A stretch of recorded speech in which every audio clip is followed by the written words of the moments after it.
Hello everyone and welcome back to PS 113 Introduction to Psychology, Chapter 12 Psychological Disorders, and this is Part 2. We've just gone over what I call broad stroke or general diagnostic considerations on the matter of what is abnormal behavior. And these included, is the behavior or mental process strange? Does it cause significant distress? Is it maladaptive or cause significant impairment? And remember, this is probably the single most important general diagnostic criteria in the consideration of what's abnormal. Does it make a person dangerous to self or others? And a criteria mostly used by the legal system during the sentencing phase is, was the person legally responsible for their behavior at the time they committed the crime? But after all this, how do we diagnose specific psychological disorders?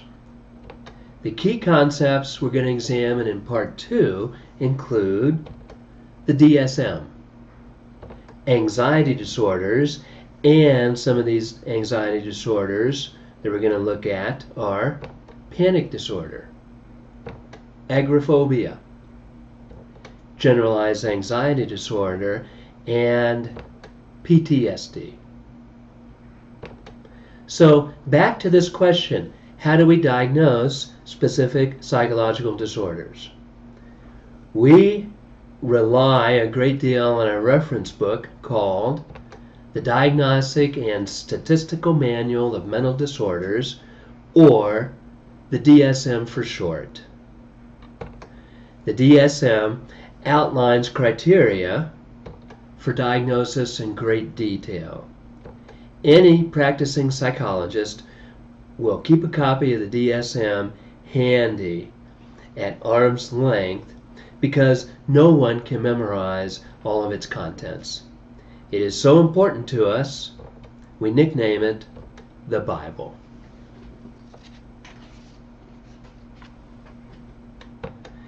The DSM goes through periodic revisions, and in fact, the DSM-5 was published about a year ago, so we're all trying to get caught up to speed and see what has changed in this most recent revision.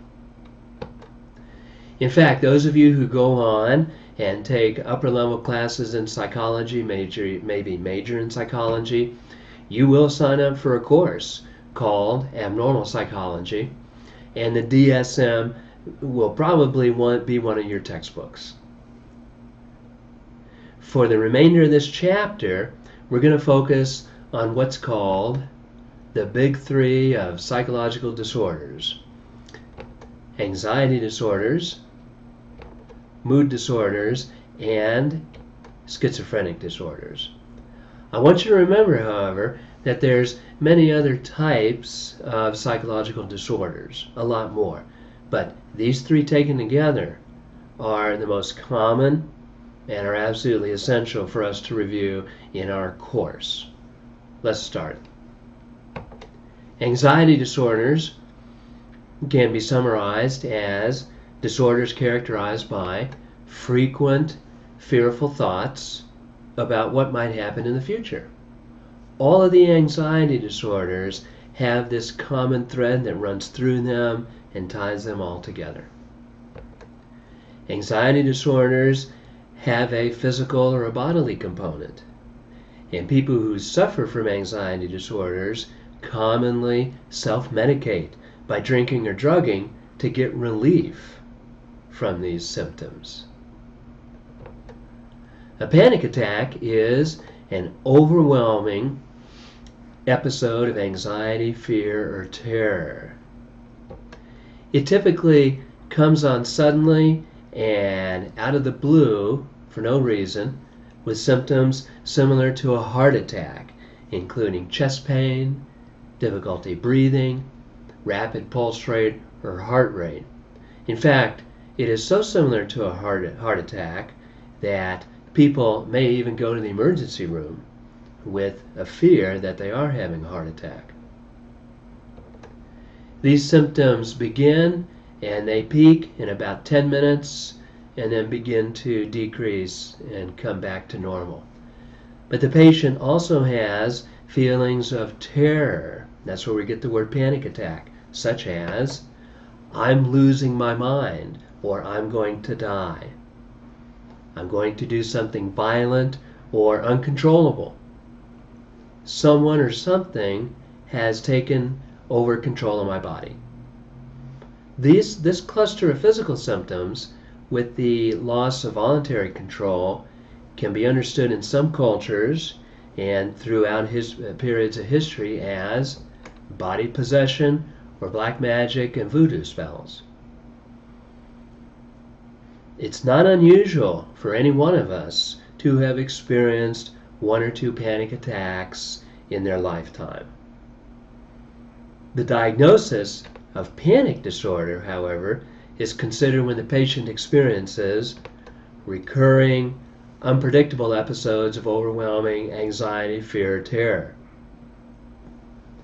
Panic disorder, in turn, can develop into agoraphobia, which we will define as an intense fear of being in a situation where you can't escape from or get help if you experience a panic attack. So in this way, agoraphobia is essentially the fear of having panic attacks. The sufferer may not feel normal unless they're accompanied by a trusted other who will assist them to escape or get help if they're overwhelmed with anxiety. The patient, like a student in school, may insist on having a seat right next to the door, or otherwise constantly scopes out how to make a quick exit from any public area.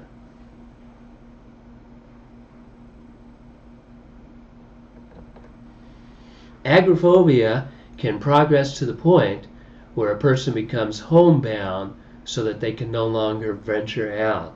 They essentially become a prisoner in their own house. When these patients are clients at the local community mental health center, we frequently go out into the community to their residents and provide services there, with the treatment goal, obviously, is for them to eventually improve so that they can leave the house, come back to the clinic, and receive services there.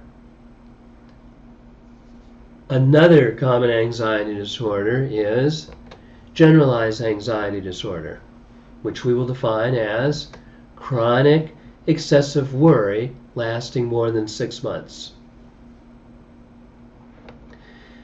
Every one of us has experienced an occasional sleepless night where you're tossing and turning with something on your mind. You can usually put your finger on it and you can verbalize it, but that's not the same as anxiety disorder. People with generalized anxiety disorder, expressed as GAD, worry over many things, most hours of the day, most days of the week, to the point of becoming physically run down and exhausted. The patient may present to their doctor or nurse practitioner with physical symptoms, but they haven't made any connection of this to anxiety. The bottom line is that this becomes maladaptive and it interferes with marriage, family, work, school, and they cannot be productive. They can no longer function at the level that they once were. The last anxiety disorder to mention in part 2 is PTSD, or what we know as post-traumatic stress disorder. And we'll define this as a prolonged and severe stress reaction to a catastrophic event or severe chronic distress. People who are at highest risk to develop PTSD include those who have witnessed death or experienced severe injury in a war situation, people who have been physically or sexually assaulted, and people who have been involved in automobile accidents. When a person experiences trauma, it's not unusual that you have some difficulty with concentration, sleep, eating, and emotions for a while afterwards. In fact, it's going to be expected. But if this persists for months and years and includes intrusive thoughts in the daytime, distressing dreams, and flashbacks, then a diagnosis of PTSD is very much considered. By the way, most people who experience trauma, such as what we've talked about above, do not go on to develop PTSD. They report that they never forget the event. They don't try to forget the event, but they cope and they manage with the aftermath, and they resume a level of functioning in their relationships and at work. So that's the end of part 2. See you next time in part 3, chapter 12, Psychological Disorders.